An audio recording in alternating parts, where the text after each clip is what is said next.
Assalamualaikum warahmatullahi wabarakatuh. Selamat malam teman-teman. Malam ini kita akan belajar mengenai penyusunan anggaran keuangan 1 di penganggaran modul 5. Sebelum kita belajar pada malam hari ini, marilah kita berdoa dulu agar yang kita pelajari bermanfaat. Berdoa diperkenankan.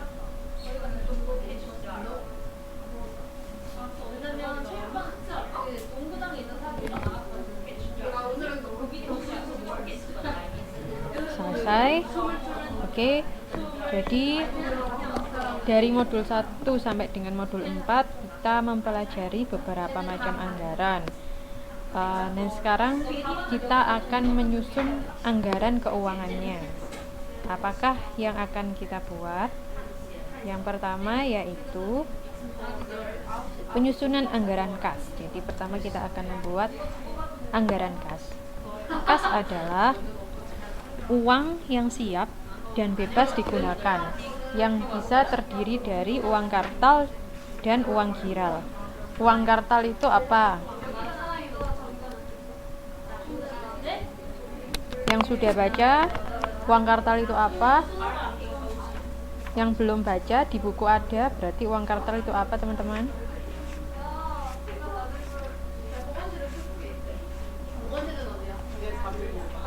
Halo.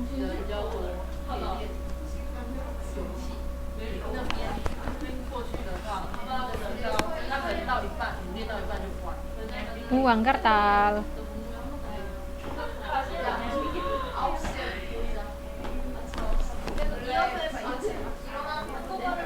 Teman-teman,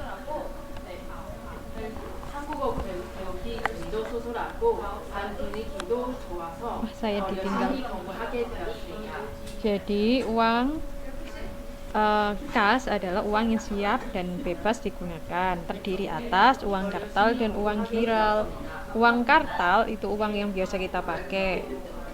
Kalau uang giral termasuk cek atau surat-surat berharga, biliet giro, semacam itu dinamakan uang giral.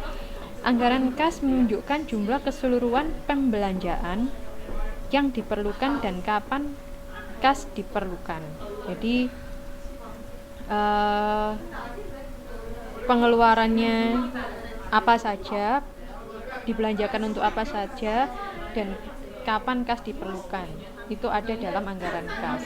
Anggaran kas juga menunjukkan perubahan dan memberikan alasan mengenai perubahan kas tersebut. Dalam anggaran kas ada arus kas masuk, di mana merupakan sumber dari kas, dan arus kas keluar, berarti kasnya dibelanjakan. Nanti akan terlihat kelebihan atau kekurangan kas serta saldo kas selama periode tertentu.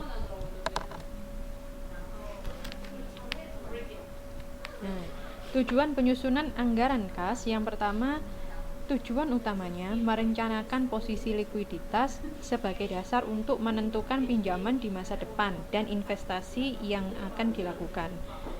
Tujuan lainnya yaitu menentukan saldo atau posisi kas akhir periode, mengetahui kelebihan atau surplus atau bisa kekurangan defisit kas pada waktu tertentu, menyelaraskan kas dengan harta lancar, harta tidak lancar, utang, dan lain sebagainya, mengetahui sumber kas masuk dan untuk apa kas dikeluarkan.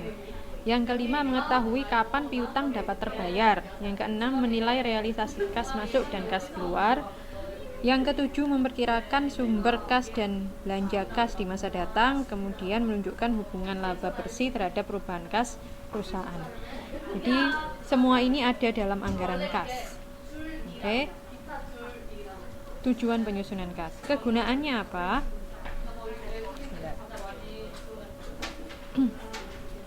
Sebagai dasar untuk memantau posisi kas secara terus-menerus. Kemudian sebagai dasar pengambilan keputusan pinjaman jangka pendek dan atau jangka panjang.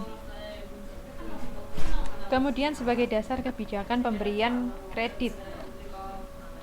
sebagai dasar otoritas kas, menentukan kemampuan perusahaan dalam membayar dividen, menggunakannya untuk meningkatkan kemampuan membayar kewajiban jangka pendek, dan menggunakannya untuk memperkuat posisi dalam penawaran.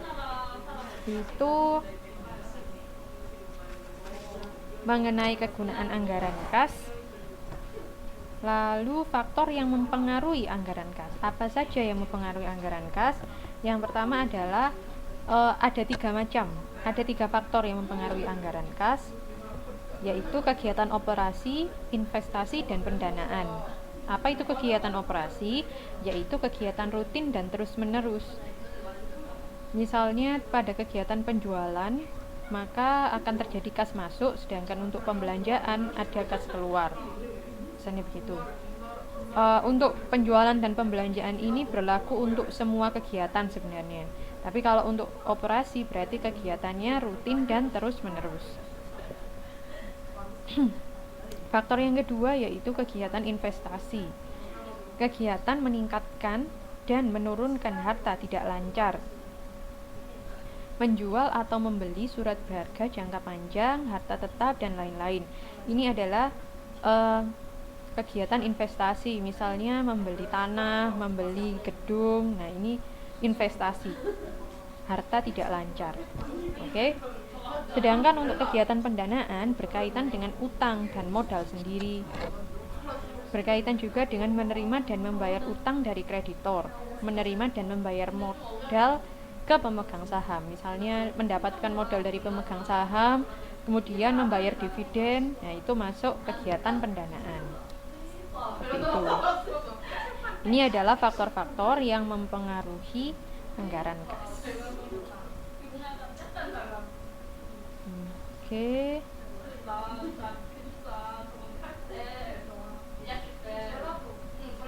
Lalu sekarang pendekatan dalam penyusunan anggaran kas. Ada pendekatan kas masuk dan kas keluar, ada juga pendekatan akuntansi keuangan. Kalau pendekatan kas masuk dan keluar didasarkan pada analisis naik dan turunnya kas yang dianggarkan, yang mencerminkan semua arus kas masuk dan kas keluar dari anggaran jualan, anggaran beban atau biaya, dan anggaran tambahan barang modal. Digunakan untuk anggaran kas jangka pendek. Sedangkan untuk pendekatan akuntansi keuangan disebut juga metode ikhtisar rugi laba atau metode tidak langsung. Pada pendekatan ini, laba bersih yang dianggarkan diubah dari dasar akrual menjadi dasar kas. Kemudian didasarkan dari laporan laba rugi dan neraca. Kalau yang sebelumnya kan didasarkan naik turunnya kas. Kalau ini didasarkan pada laporan rugi laba dan neraca dan digunakannya untuk kas jangka panjang.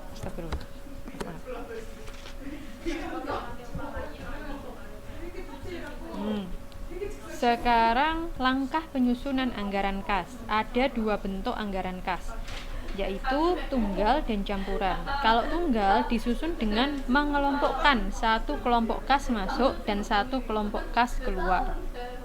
Oke. Kalau campuran, tiap kegiatan kas masuk dikurangkan dengan kas keluar sehingga dapat diketahui kas masuk bersih atau kas keluar bersih dari masing-masing kegiatan. Kalau tunggal, saya ulang lagi, disusun mengelompokkan 1 kelompok kas, semuanya kas masuk, kemudian semuanya kas keluar dari ketiga kegiatan itu. Tapi kalau campuran, setiap kegiatan mempunyai kas masuk dan kas keluar. Gitu. Biar lebih gampang. Nah, ini silakan teman-teman dibuka gambar 5.1. Kalau di layar terlalu kecil silakan dibuka di modulnya. Gambar 5.1 di halaman 510.